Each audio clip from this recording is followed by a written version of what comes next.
Oh,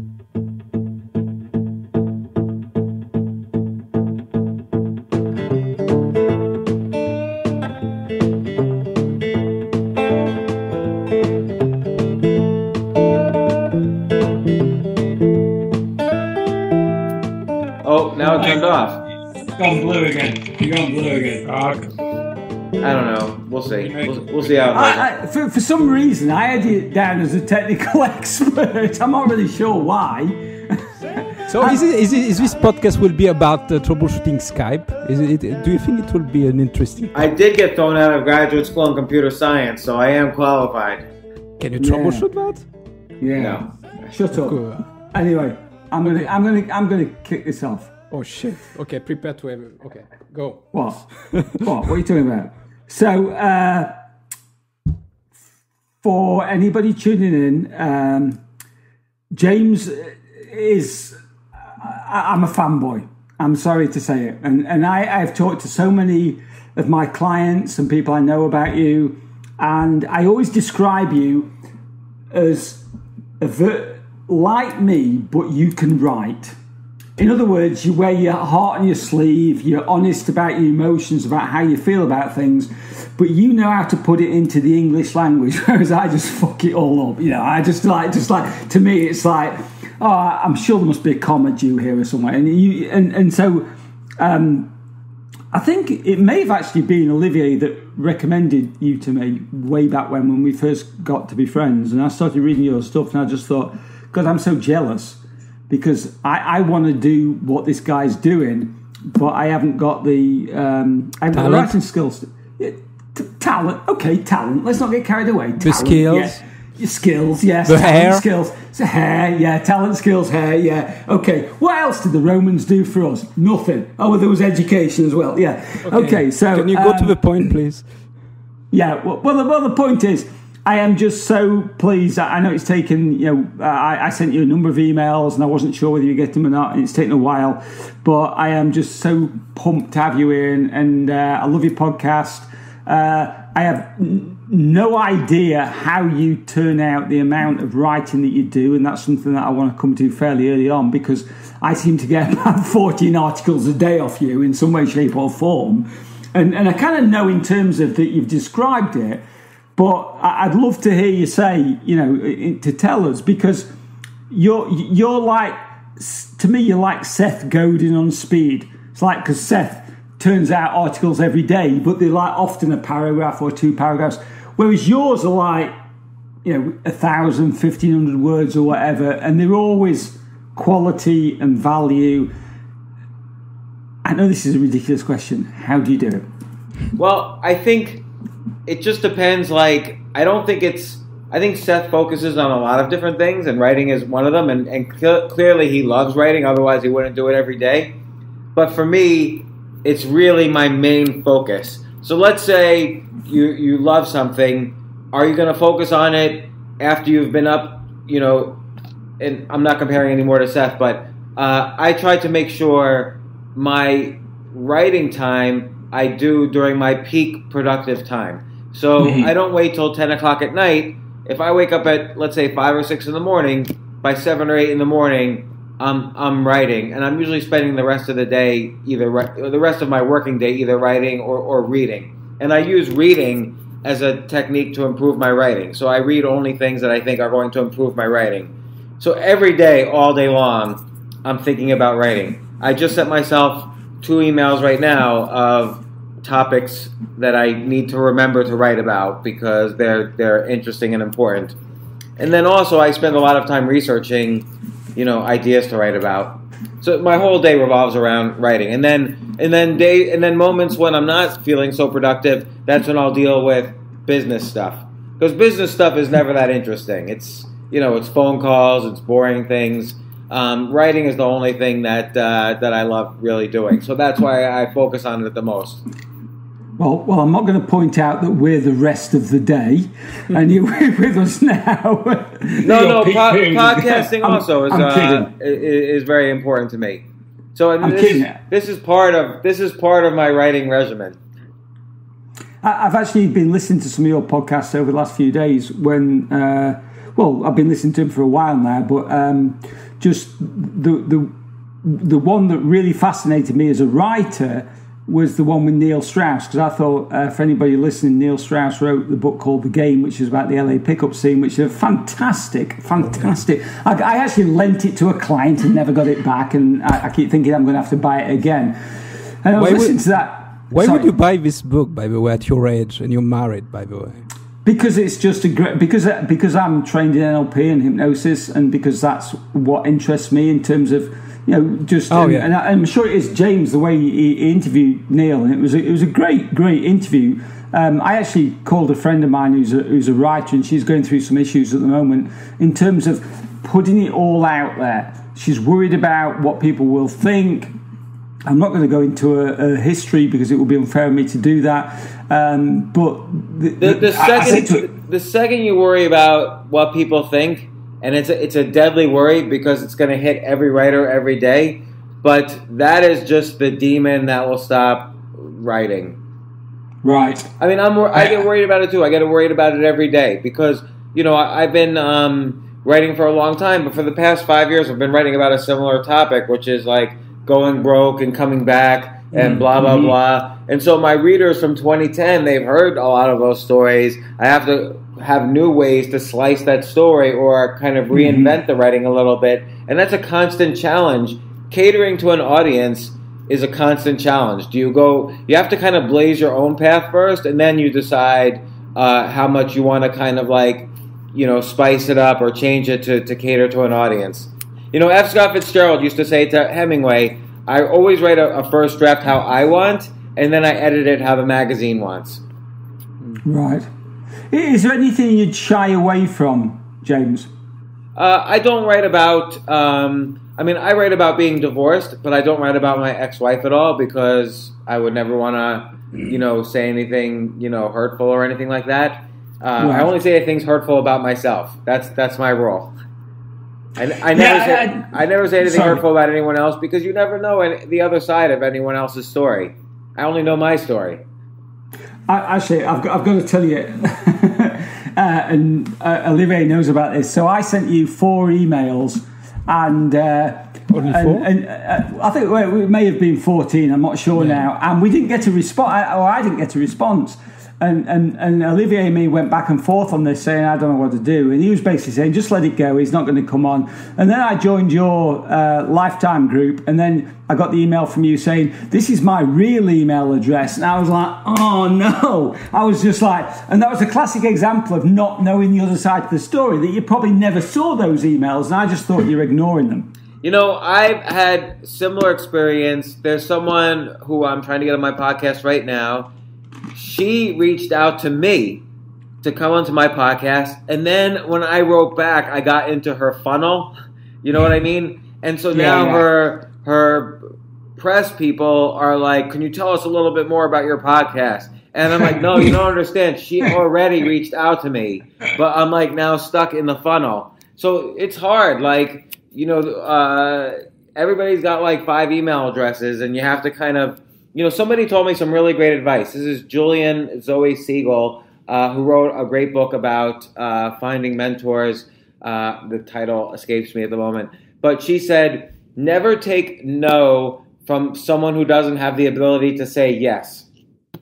So, but I guess the critical thing is knowing when you're writing to the right email address, you don't know who you're writing to. Yeah. That is fantastic. I used to train salespeople. I used to say, just never take no. Just never take the first no. Get at least 2 or 3 no's, and then just but gently. So Olivier, you look like you're going to say something. So. I wanted to say something because you don't go to the full story actually, because I was giving up, and I have to give this to you, Tim, because you said no. I'm sure this is James is not like this. He will respond to us. Because reading at what he says, he's just like us. He would be interested to be on this podcast. So I have to give this to you because I really gave up. I said, well, I didn't even know you were writing. As soon as you wrote me, I responded. I know you did. And you literally responded within about 30 minutes, and I forwarded it to Olivier. I'm not sure if he copied in and gave him some Gallic English abuse, you know. It's easy, but, you know, well, the funny story is, James, and you have to go. And this is why we said before starting this podcast with you, actually, with Tim, we have to be authentic, because I think authenticity is one of the big things that I admire, and I'm sure Tim admires with you. We were calling you names. You say, it's not possible. What the hell is he doing? And all this kind of stuff. We are so pissed off and angry because you are my hero as well, you know. And this authenticity that you have actually is also one of the model, you know. And you talked about failure, you know. And this is one thing that you always put in your blog, and this is true actually for the people that don't. I don't know if people don't know you. To be honest, I think everyone knows you, but it's so admirable. I don't know if I use this word correctly, but every time, all your posts, and the latest post that I read from you is this quitting thing. You know, sometimes you need to quit, and you still go there in the failure aspect of history. You know, how you failed, and that's so inspiring. Actually, it's so inspiring, and it never, to me, it never gets old. Do you see what I mean? It never gets old because you are one of the voice in the middle of back off your mic. Okay, sorry. I need to back off your mic. So I think it's one of your, and I will make this very short, one of your only voice that tells that, you know, you need to fail, you know, you tell your failure stories. So, yeah, I think the thing is, let's say you turn on the TV and you see all these people in suits, you know, analyzing the stock market or analyzing the political elections. They act like they know everything. And even in their earpiece, you know, they all wearing the producer's talking to all of them in the ear. And the producer of the show is saying, hey guys, start arguing with each other. And, you know, everybody's perfect. Everybody's arguing with each other on cue. Everyone knows it all. And that's just not reality. Like every time we turn on TV, every time we read the newspaper, every time we look out the window, we're just not looking at reality. The reality is we're all kind of, you know, lonely and hurt inside and trying to deal with it. Like, you know, maybe from the ages of 6 to 16, we're having fun and enjoying life. And then after that, it's kind of a battle. Now we can have fun and enjoy and be calm and have well-being in our lives day by day. But then you wake up again the next day and it starts anew. And you have to deal with your regrets and your anxieties and paying for your family and worrying about, you know, the world and all these things. And that's what everybody does, but nobody admits it. Yeah. Okay, I'm going to ask you a big question now. Do you think, because you stand out as a writer, and I don't want to be too sycophantic and embarrass you, James, but you stand out as a writer because you're honest about things like that, and I try to be at a much lower level than you do, and I see other people doing the same thing. But do you think if we were all brutally honest about that, the world would be different? If people could just say, you know what, I do feel like shit on some days. I do feel like, you know, I can lower my mask and say, you know, I wrote about something yesterday on my own blog, and I said, you know, it's myths of life coaching that we all have to have our ducks in a row. And my opening line was, you see that feathery fucker over there? That's one of my ducks, and it's not in a row. And the reason it's not in a row is because I bring that one back and another one will wander off, but that's just part of life. So Tim, yes. I read that post, and I read it when you posted it, and part of it was so just to answer your question, yes, the world would be better if everybody wrote like that and everybody did that, and even if everybody, you know, wrote like how you posted, kind of the issues that they deal with and how they overcome it. What you were doing there, what was very interesting because it actually answered a question I had. I'm always like half curious, what's the difference between life coaching and therapy? And I've never asked that in a critical way, but I'm just curious. And I thought your 7 points were very relevant, and it made me think, you know, I would use a life coach if this is what a life coach is. But I did not see you say, I sometimes feel like a fraud because everyone looks at me like I'm a life coach pretending to be a therapist. And that's what's really there. That was the first line I was waiting to see. because you know you have felt it at some point. Someone has said, aren't you just like a watered-down therapist? And you felt like crap when they said it. That's what I wanted to see. And then you can say, we were at this party. There were 5 people standing around, including my wife, who I'm always trying to justify my profession to. And someone said this, and I didn't at first have a response. I was really kind of going back and forth between fear and anger. And first I had to use my own advice on myself. And then I had to really think about what she said. Well, what does a therapist do, and what does a life coach do? And do I really add value that's different than a therapist does? Are we really 2 completely different professions? And here's what I came up with. So take responsibility for what you're saying instead of just saying, this is the answer. This is the global universal answer that everyone should bow down to, and you have to all accept it. Take a little bit more ownership of your answer and your own. Remember, none of us write things unless we're personally dealing with them, right? So I wrote a book called The Power of No, not because I'm so great at saying no. It's because I have spent so many decades afraid to say no to the people I've said no to. And we only write about the things that are really deeply personal to us and have really touched us in some deep way, most often painfully, because that's why we remember them. You remember that question because you asked it over and over, and it drives you fucking crazy. And so that's why you wrote that post. And you gave a great answer, and I believe the answer. I bought into the answer. The writing is not bad, but I thought, why not take the next step and really own the answer? This is my answer, and this is how I came up with it.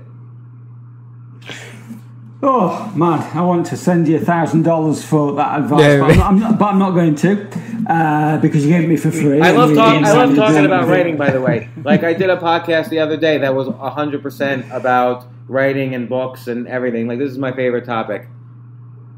Yeah, and you're right. I think it was the Twitter comment because it came from what I didn't go into great detail on that argument was it was basically I was talking with a client of mine online, and he was I don't want to bore anybody that hasn't seen the article. You can go and read the post, and I can't remember what it's called now, 7 something about life coaching, whatever.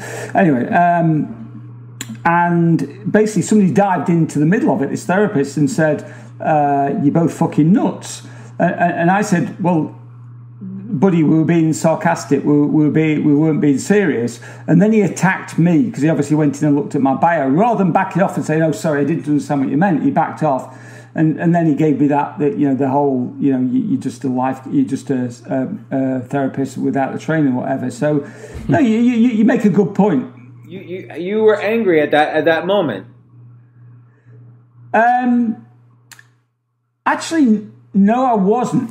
Let me be honest. Okay, so you make a really good point. So, because it's not the first time I've heard it. Was I angry at that moment? No, I wasn't. I was laughing too much because I was emailing back and forth or DMing with my friend who was on Twitter. So I actually wasn't angry because I just knew he was an angry person who just wanted to lash out. Have I been angry in the past? Yes, you're right. Yes, of course. Because this is...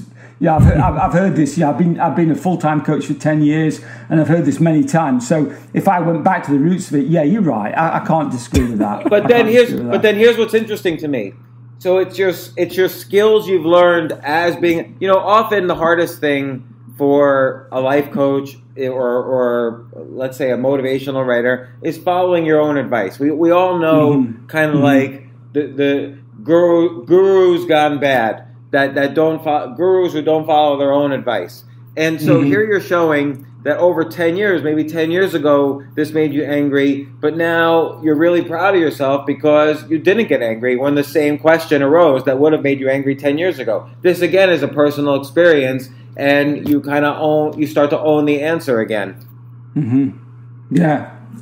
Can I say something? You know, that was a great point. But yeah, go on. Yeah, it's a great. He loves it when I'm backed into a corner. I have to admit I'm wrong. Exactly, Yeah. because it's almost like James is coaching you, Tim. You know, it's almost like that. It's not real coaching, but Don't make me laugh. I've got bruised ribs. He's asking the right question. Actually, he's asking the right question. But actually, this podcast is not about you, Tim. Sorry. Well.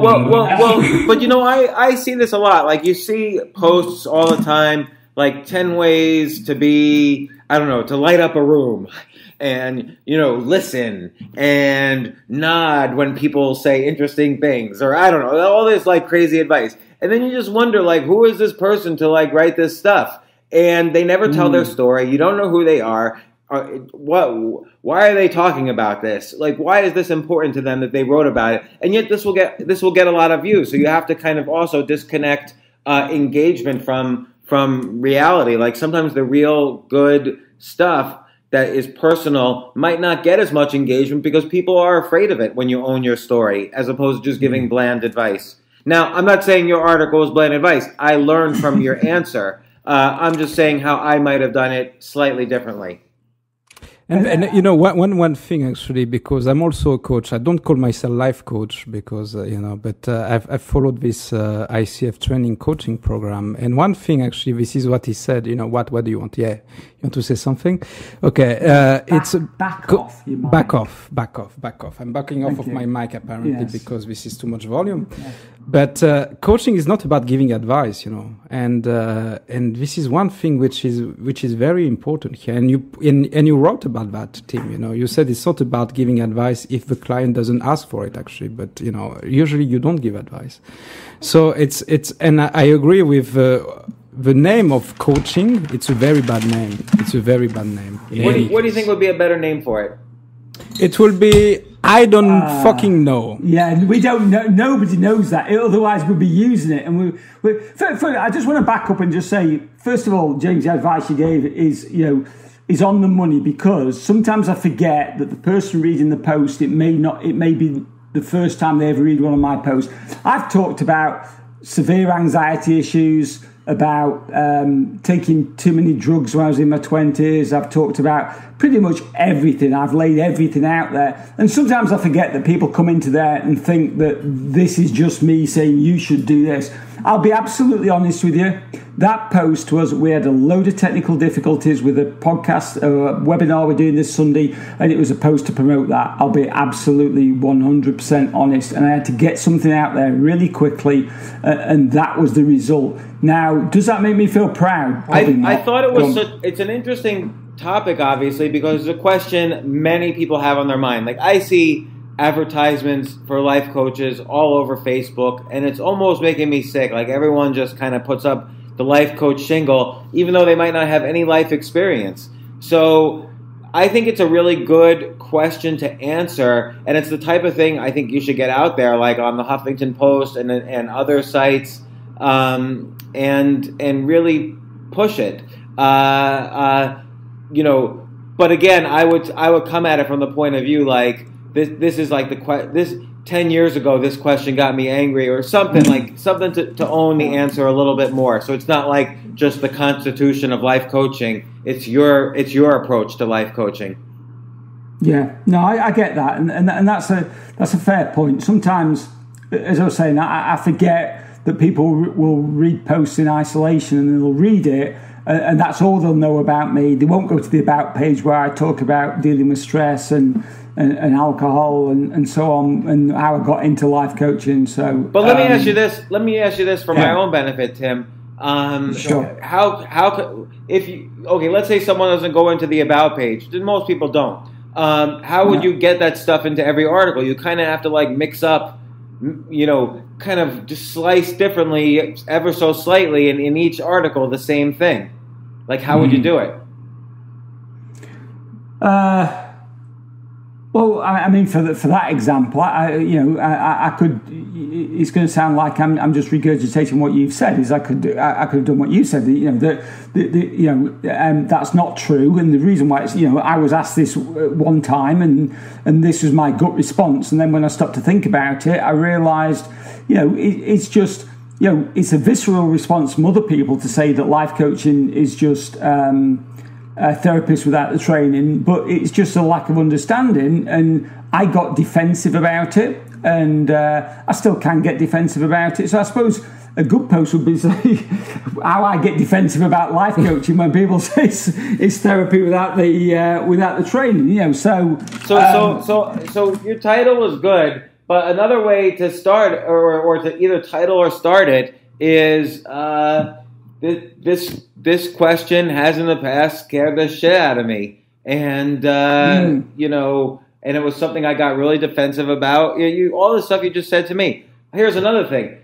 What about if you even go beyond that and do something that you wouldn't even think about doing because it would be too scary? Like, say, the night before I had acid and coke, and I woke up in the street. I had no idea where I was, and that very moment I decided to be a life coach. Can I say something? I've never taken acid and coke on the same night. I have taken them independently. Start with that.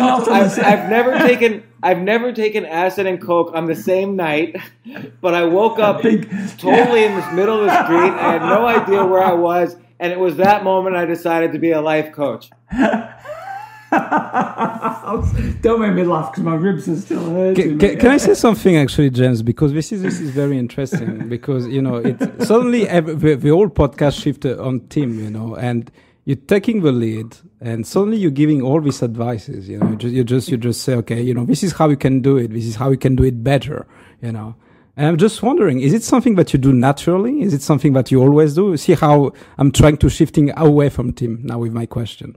But is it what you do, like trying to guide people with their stuff, with their businesses?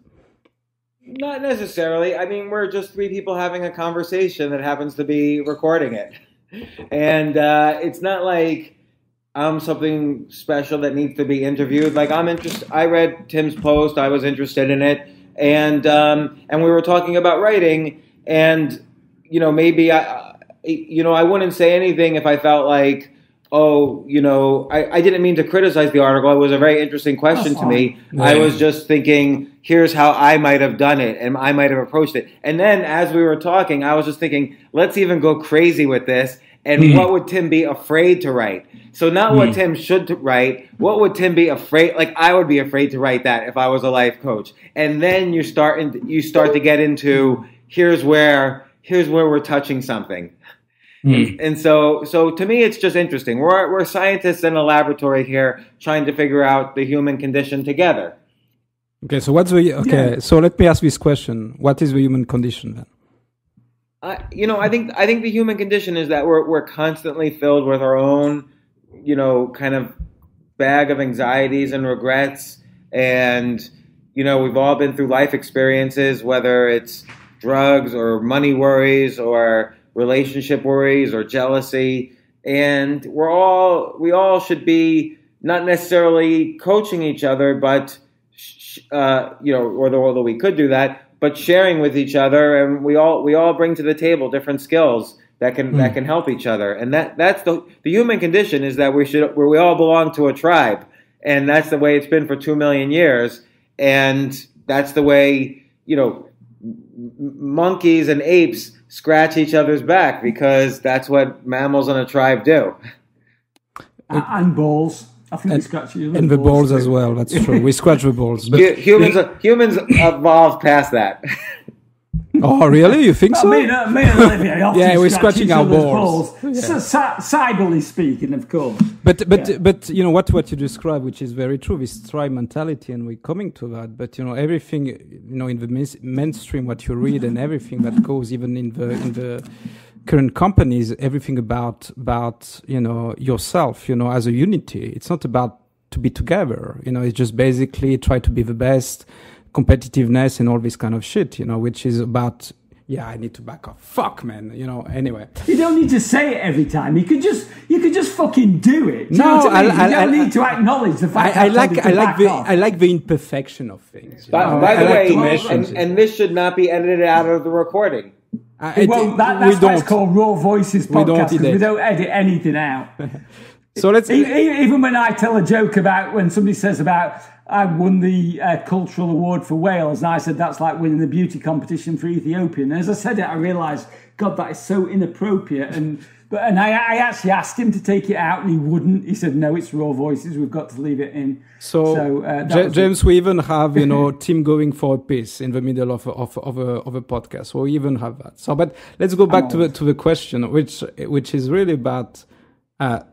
What you describe is these 2 million years, we've been in a tribe and together, and we this is how we live, better together. But everything that I see, it's about being on your own and try to be the best and try to be on your own, really. So how do you solve this? If we can solve it, to be honest. Well, there's a give and take, because in order to be the best help you can be to other members of the tribe, you have to be the best you can be. And the greatest metaphor of all has to do with like a plane crashing. So, when a plane crashes, they say put the oxygen mask on your own face first. You could have a 1-year-old baby sitting next to you, but like, fuck that baby. Put the oxygen mask on your own face first, even if the baby dies, and then try to save the baby. Otherwise, you could end up with 2 dead people. So it's the same thing. Like that metaphor works across all of life. You have to make sure if you're not physically healthy, you're not going to help other people with ideas. If your emotional relationships are not healthy, like if I'm in an argument with Claudia, say, my wife, I can't possibly write. Like I'm just thinking about the argument. So I have to make sure my relationships are on good point. If I'm not creative, if I'm not exercising my creativity muscle every day, I'm just not going to come up with good ideas for myself or for the people around me. And if I'm not grateful every day, I'm going to be resentful and angry and jealous and anxious. And I still won't come up with good ideas. So this is the only way for me to really change anybody else or help anybody else, is I have to help myself first. I have to make sure I'm humming on all cylinders. Else I can't help anybody else. Some people have said to me, well, isn't that a selfish approach? It's either that or I slowly die and everybody drains the life out of me and then I'm dead. Doesn't work. Yeah. We ever a Bill Hicks fan? Bill Hicks. I'm a fan of all comedy. Sorry, the baby on the plane, or the kid on the plane, where he's running up and down and he's being annoying, and he opens the door and the kid says, "Aren't they great when they're that small?" And as the kid disappears out the door, he says, "Yeah, the smaller he gets, the greater he gets." I just love that, and I know you are, and I want to lighten the mood, because I think we're all in agreement with what you're saying. I think we all get that. People listening to it will either get it or they won't. In terms of, my first ever book, there was a chapter in it where, about the chapter was called "You Are the Most Important Person in the World."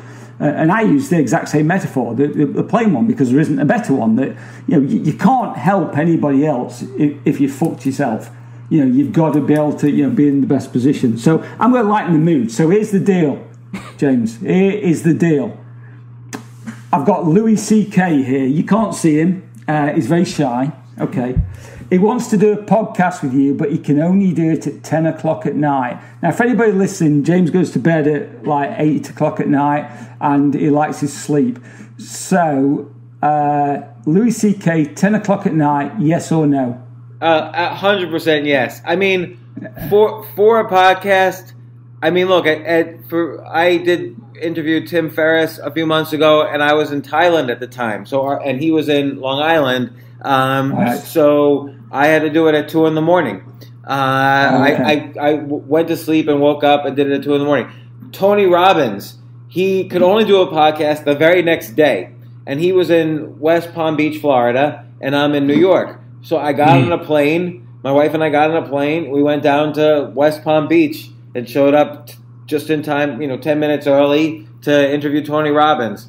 I'm all over it. Like if there's somebody I want to talk to, I'll fly around the world to talk to them.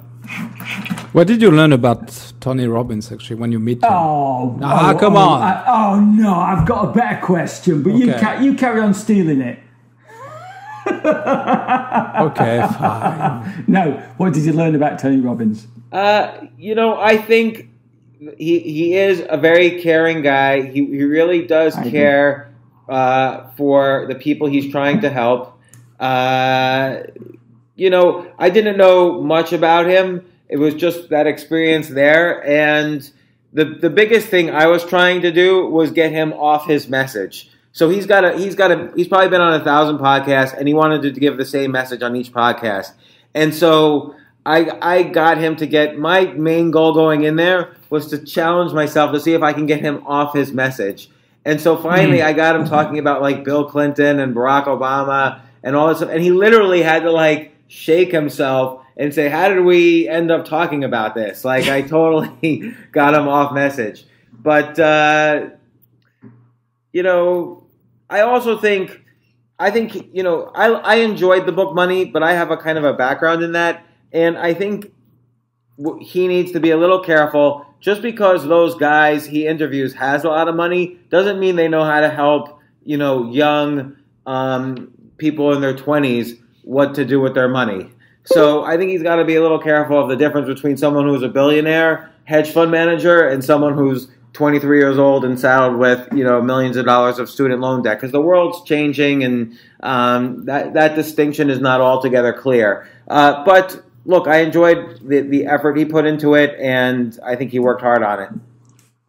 Well, I mean, have you read Awaken the Giant Within? Yes. You have, Yeah, so about 15 years ago, when I was going through a hard time, I read Awaken the Giant Within, and it was very inspirational to me. Like, I would say that book, to some degree, saved my life, because it gave me some hope. I really like the, I think he called it the 10-day optimist diet. Like, I couldn't be a pessimist for 10 days, and that really worked for me. Right, cool. I mean, I actually have the same opinion of Tony Robbins. I think he's a really good guy. I think he's got a big heart. I think he's genuine. I know a lot of people think he's a snake oil salesman, and I think that's partly because in Awaken the Giant with him, he took a lot of NLP processes and then changed the name and called it neuroassociative conditioning. And that's only because there was a legal battle going on between Bandler and Grinder at the time with NLP. And if he'd have called it NLP, he might have had to recall all the books. But what he did was he took a product that was already well known, and he packaged it and marketed it for the masses. And to knock him for doing that, it's just like, to me, it's jealousy. It's like, fuck, I wished I'd done that. That was already there. All the stuff he took was already there. He just renamed it and put it all together and created a different book, which was a really good book. And to me, it was an inspiration as well. So, and you know, also, he's able to communicate that message to the masses, because he's also, like, just a huge guy. Like, physically and mentally. The guy's 8 feet tall. Yeah. He's very smart. He comes into a room and he's just very charismatic. And, you know, I give him a lot of credit for the 30 years of work he's put into kind of creating, whether it's a persona or not. He's really done a good job. But that idea of translating older principles into something that the masses can consume, I think is very powerful. Like, you've read The Power of Now by Eckhart Tolle. Sure. So he's taking principles from a branch of Hinduism called Advaita Vedanta, and he doesn't even mention that word once in the book, but he's totally taking that entire philosophy and packaging it up for the Western audience. And he kind of admits it in other areas of his life, but just not in the book. And he does it very well. It's sold millions of copies, and I really enjoy the book. Yeah, Tim Ferriss, the 4-hour body, is basically Mark Sisson's Primal Blueprint, just repackaged with a few self sort of experiments thrown into the mix. But Ferriss, I mean, Tim Ferriss had 155-star reviews on that book before it even published on Amazon. I mean, you can't knock somebody for that and that ability to market a product. Yeah, and the other thing I've learned recently is that, unfortunately, sales and message might not unite in this world, because mass sales involves, some psychological principles that you almost can't get away from in order to appeal to the masses, even if it might not be consistent with your core message. Actually, you mentioned, when you did this podcast with Tony Robbins, you tried to go off tangent about his core message. Yeah. So if we go back to you, actually, James, what would be this? What is your message? What is the message that you try to convey here with your blog? Really two messages. One, and the most important one is that, what we already spoke, that if you really want to help others and if you really want to succeed for yourself, so in order to succeed for yourself, you have to be able to help others. But that gets you back to yourself. You have to be physically, emotionally, mentally, and spiritually healthy every single day. And you have to kind of improve. I always say you have to improve 1% in each of those 4 areas every single day. And I would say that's my core message. And that's how you'll best come up with the best ideas for choosing yourself. So then there's an economic message, which is that all the gatekeepers are dying. Like all the publishing companies are dying, all the television companies are dying. And now in this new economy, you have to be ready to choose yourself. And that involves being healthy in these 4 areas first, so that you'll know the right moment to grasp. That's very interesting what you say about this dying, like systems or paradigm that we're having right now, And if I'm not mistaken, one of the things that you mentioned is that you're not for your kids to go to college. You're not advocating college or all these, degrees. If I'm not mistaken, is it correct? Yes, I mean a degree right now is just an extremely expensive piece of paper. So at least in the United States, there's $1.5 trillion in student loan debt. Happens to be the only debt you can't get rid of in a bankruptcy. There's no way to get out of this debt. And actually, there is, James. Sorry, there is a way to get out of it.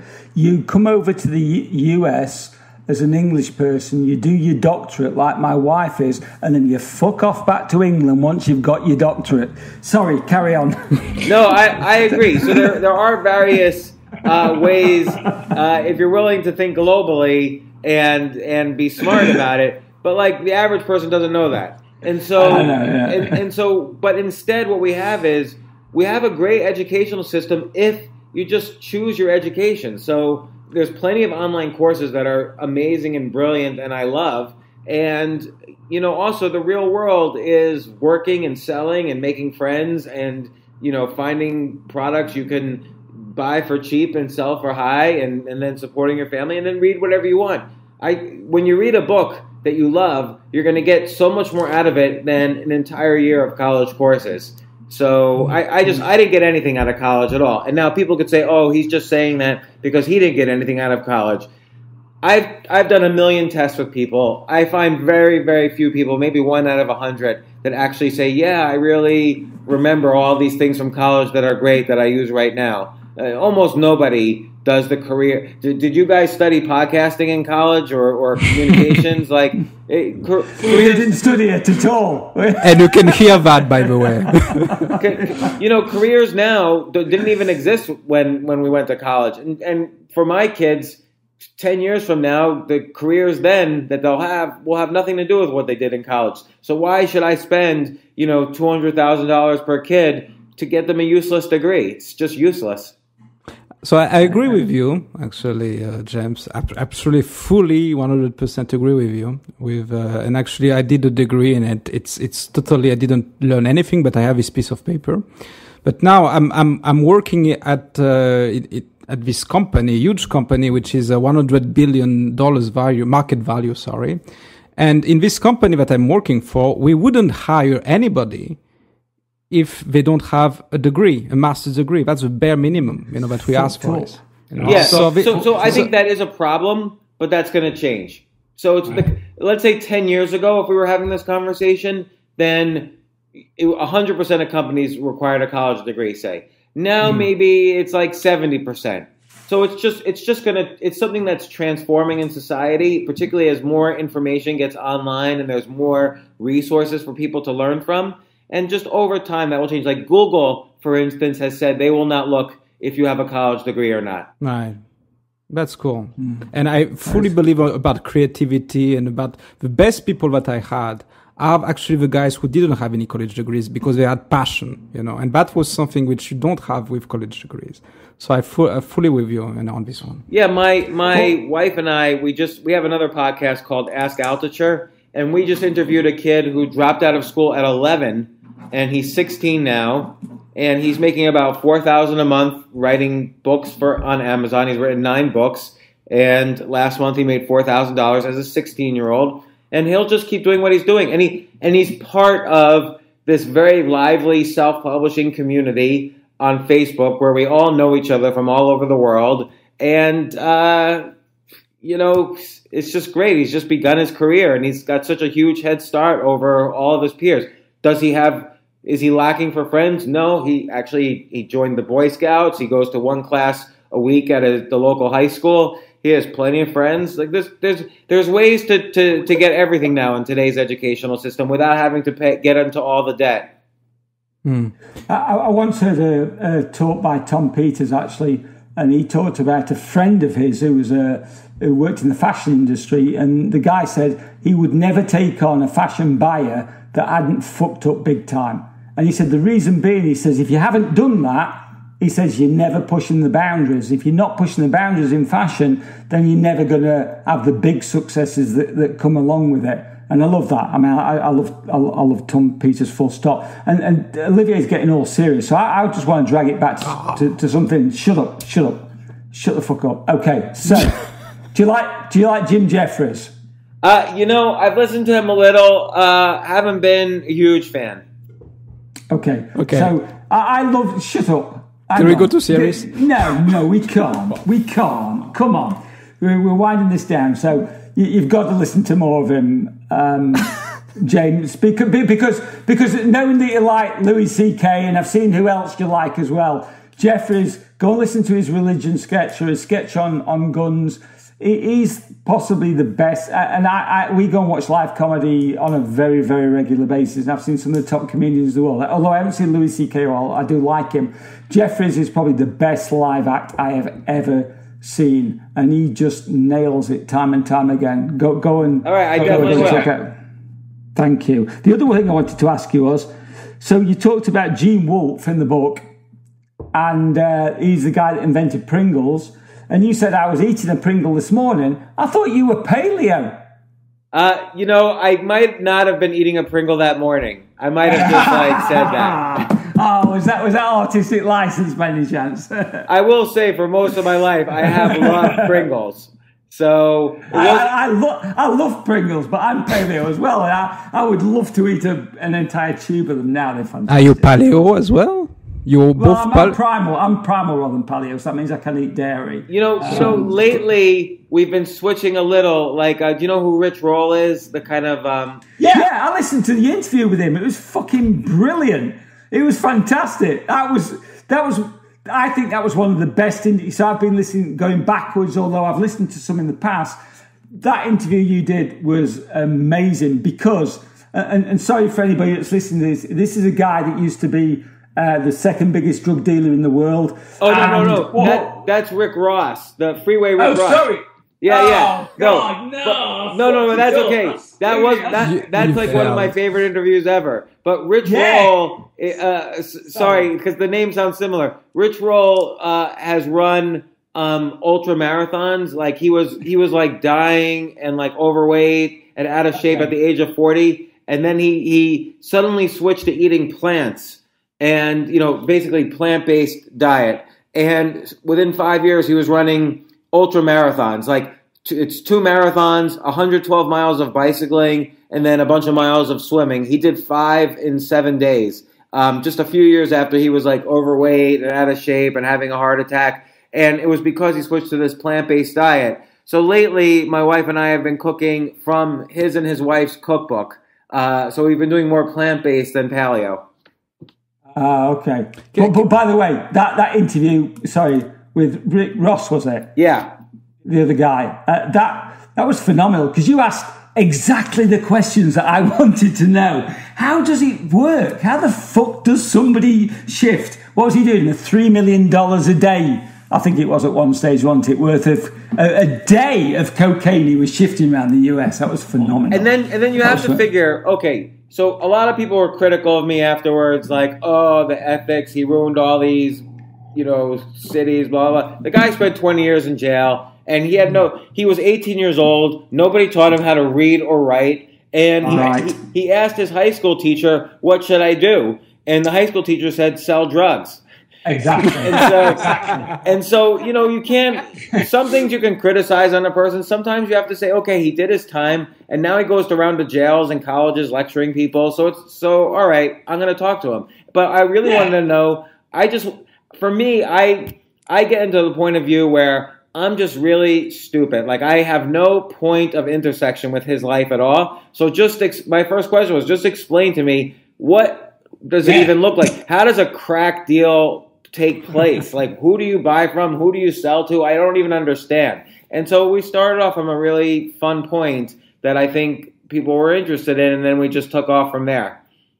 It was absolutely, I was hooked. I was listening. Normally I play Words with Friends at the gym. I'm not going to play Words with Friends with you because I know you're a fucking champion at Words with Friends, so that's out the window. But normally that's what I do, but I got this on at the gym. I was listening to this. And I was absolutely hooked because I wanted to know. It's just like, well, how does this happen? I've been out and bought, not crack, but I bought ecstasy and I bought speed and acid on the street. And, it's just like, well, where does this start? How does it get here? What, and that, to me, it was absolutely fun. And he seemed like a really nice guy. I don't give a fuck what anybody else says. He seemed like a nice guy. He was he was a very sweet guy, and also very, at the same time, very charismatic. So you could see how he could be, he was, I don't know, I would say he was about 5'4", 5'5", and he was wearing an orange tracksuit. Oh, wow. So completely, like, you wouldn't notice him really in a crowd. But that was part of his charisma. Like, the police, he was doing $1 billion worth of cocaine. The police had no idea what he looked like even. So they couldn't arrest him. They didn't know who he was. And they knew his name, but he owned 30 different houses, and they would barricade these houses with like fences of 12 inches of metal, so the police could not get in. And then he'd be long gone by the time they got in. And even when he was arrested, they didn't even know who he was. They would pick up this random guy. So he was a very interesting guy. Yeah, he was. When you said so, now I get when you said he was in an orange jumpsuit at the beginning of the interview. For anybody listening, I definitely advise you to go back to listen to James's podcast, because James at the beginning said, I wish you'd told me we were colour coding. I didn't realise, because obviously just listening to the podcast, I had no idea what you were talking about. Now you say he's in an orange tracksuit or an orange whatever suit, then I get that now. We did it on a stage in front of an audience, and he was, like I said, in this bright orange thing, and so I made a joke like, "Oh, we called each other last night. We were supposed to wear the same colors," but the audience laughed. So yeah, well, no, I presumed it was something like that, but not being able to see, I was guessing to us. I want to ask you one more question. I don't want to keep you too long, James. Normally we keep our guests for like 3 hours, but I know you've probably got more important things to do. But I just want to ask you one question, if I may, and please feel free to take as long or as little to expand on it as possible. You're against house owning, and so for the first 7 years when we moved to the US, we rented, and I know you've not got pets, but we've got 3 dogs, so renting with 3 dogs, and the Dobermans, by the way, and they're a bit mental and they chew things. So it's kind of a stress. Yeah, it's kind of a stressful experience in terms of like, this is somebody else's house, and I know you're against owning. So let's leave aside the pets for one moment, okay? Do you want to get or can you even give me a brief explanation? Because when I read that in the book. And by the way, I want to mention the book, and I know James doesn't come on here to promote it, but it's the Choose Yourself Guide to Wealth, and my first copy dropped in the bath, and James was, when I was reading it, and I was only in the introduction, James was kind enough to send me another copy, and it really is an excellent book. And I would recommend it to everybody. And did you have champagne and candles and all this kind of stuff when you read that? Incense, like a nice scent. Yeah, I can picture that. Very sexy. Oh, okay, maybe a few candles and a little bit of champagne. But no, I'm intrigued by that, James, because a lot of what you say is counterintuitive, but a lot of what you say makes perfect sense when you read into it. You think, okay, yeah, well, let me think past the house thing. That took me back a little bit by surprise, because I've made some of my most money from more through luck than judgment. I've got to be honest. Through my first house I bought for 16,000 and sold for 36 2 years later, and this is pounds. So that's £20,000 or $30,000. So I'm just curious as to your rationale behind that. Well, okay, so there's definitely, particularly in the early 00s, there's a lot of stories where people made a lot of money on housing, and then after that, there's stories where people lost a lot of money on housing. But so anecdotes aside, let's look at it from a different perspective. Let's say you have a chunk of money and someone says you could invest almost all of your net worth in this one investment. It's totally illiquid. Like you can't just pull this money out like in a stock or a bank account. It's totally illiquid. You're going to have to borrow 4 or 5 times more than this amount. So you're also going to be in debt for 30 years. And but then you're going to own this investment that may or may not go up. And by the way, if you ever need that money, that's the time that's most highly probable that you can't get the money. So for instance, if everybody's fired, nobody could sell a house. So it has all the qualities, in terms of an investment, it has all the qualities of just a bad investment. Like too much of your net worth, too illiquid, you have to borrow too much money, and there's better uses of money that are probably safer. So just in terms of an investment, it doesn't quite work unless, the winds are blowing in that direction and you have to be lucky and so on. Or if you're a professional at it and I'm buying a house cheap because someone just died and their kids want to get rid of the house and I'm going to buy it at auction or whatever.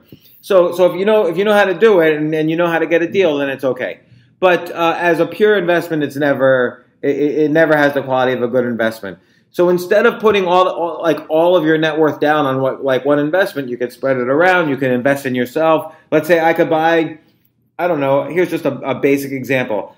Well, I can keep it in the bank as cash, which then I know if I'm ever fired from a job or need some money, it's there. I don't sweat at night. But how many people all across the U.S. were just having panic attacks all throughout 2008, 2009, 2010? Even now, you can't really sell your house. It's not that easy. So I just think it has really the worst qualities of an investment. Now, some people say, well, you need to settle down. You need to have roots. I don't know. I mean, the world's now, I can get a job in California. I can get a job in England. I might want to just pick up and go.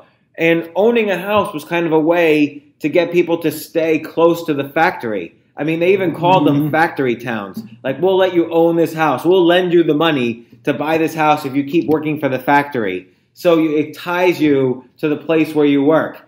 And now we don't live in a world where you need to be tied to the place that you work. You want to be mobile. Olivier just moved from Dubai to Paris. If he owned, I don't know if you can own a house in Dubai if you're not a citizen there, but if he owned a house in Dubai, it wouldn't have been so easy for him to move to Paris. I totally agree with you. And I read this blog post, and I think it's one of the most popular blog posts. And and I think there's so much passion around that, about this owning a house, that it's incredible. But for me, I don't want to own a house because there was this feeling of being trapped, and you describe that, you're basically a prisoner of something, of this idea of, I need to own a house because everybody tells you that you need to own a house, and your parents says that the nice things to do is to own a house. But I don't feel like it. I've worked in Ireland, I work in the UK, I work in France, I work in Dubai, and really, I want to see the world. This is what I really, really want. I don't want to be settled down somewhere, But I guess, everybody is different, but this is me, and the worst thing for me is to own a house, to be honest, and be suddenly trapped in a place. We're up against $1 trillion industry. So whether it's good or bad, you have to figure, okay, they on the other side, the people trying to sell me something, they have $1 trillion at their disposal as an industry, and I, compared to that, have nothing. So that's the battle the average consumer fights in terms of whether or not to make that decision. And like you say, if people get passionate about it, they do that for a reason. It's because if you just spent all this money, your brain convinces you can't be wrong. There's a cognitive bias. It's the biggest investment bias you have in your whole life. And so your brain won't allow dissent. It's a very strong organ, your brain. It's the most powerful organ in your body. So it's not going to let you think that you're wrong ever. Now, there's other factors, like you have dogs. So it could be the case, okay, well, I'm willing to take some of the negatives here because it's the only way I can settle down with these dogs. That might be something, a whole category where whatever, you take into account the negatives. But it's never a safe way to make money. Okay. No, I get that.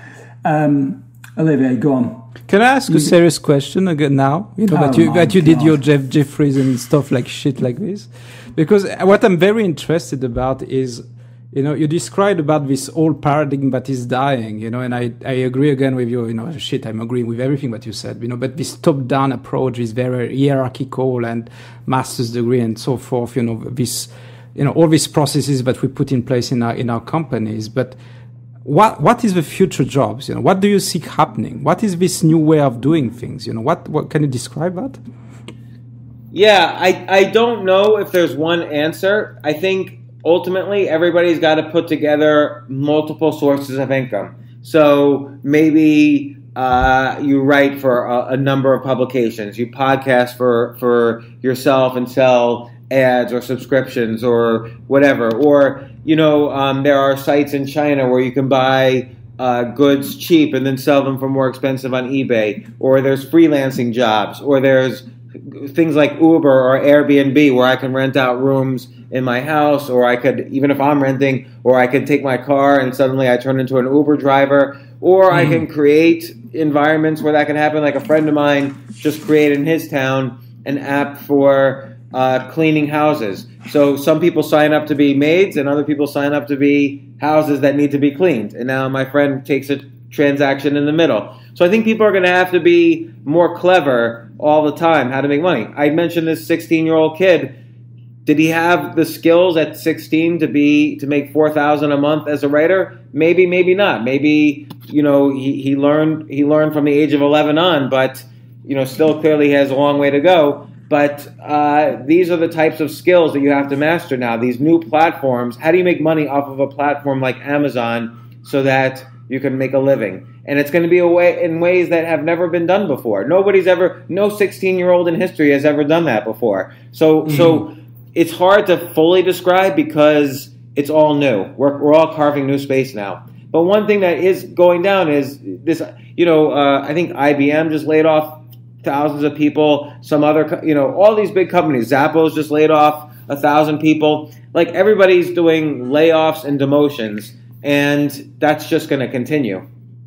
Yeah. And I'm not going to ask you about your experience with Airbnb because I was only reading about that last night. In general, I love Airbnb. Yeah. Didn't you flood a room on Airbnb though? To their credit, okay, I flooded a room. The other side said I damaged their house forever and was charging me all this stuff. But then Airbnb mediated, and we settled on a number, and I paid it, and everybody was happy. Nobody wanted a hard time. Yeah, I'm only joking. Mate. No, but that was a worrisome experience. I can imagine. I can imagine coming back to a flooded room. Yeah, that would be worrying. I'm the guy that actually hit a nail through a water pipe. I could hear a hissing noise, so I actually took the nail out to listen to see, so I could listen more closely to what the noise was, and then the water burst through the thing, and I'm running around like a headless chicken trying to find out how to turn my water off, running down the yard while my wife's calmly turning the water off. This is why I don't own a house. Yeah, there you go. There you go. Yeah, that's a good enough reason. Although I'm not sure how I would have explained that to a landlord when there was half the plaster missing off the wall. Look, James. Sorry, go on. I live right near the river, and there was a hurricane, and my landlord came in, cleaned out everything. He had like workers in here the next day, like making sure nothing got damaged. Like, if you have a good landlord, they take care of everything. Yeah, that's true. It's a big if, I think, but I agree. I just want to say, mate. Sorry to say, mate. That sounds patronising, but I'm English, so I can say, mate.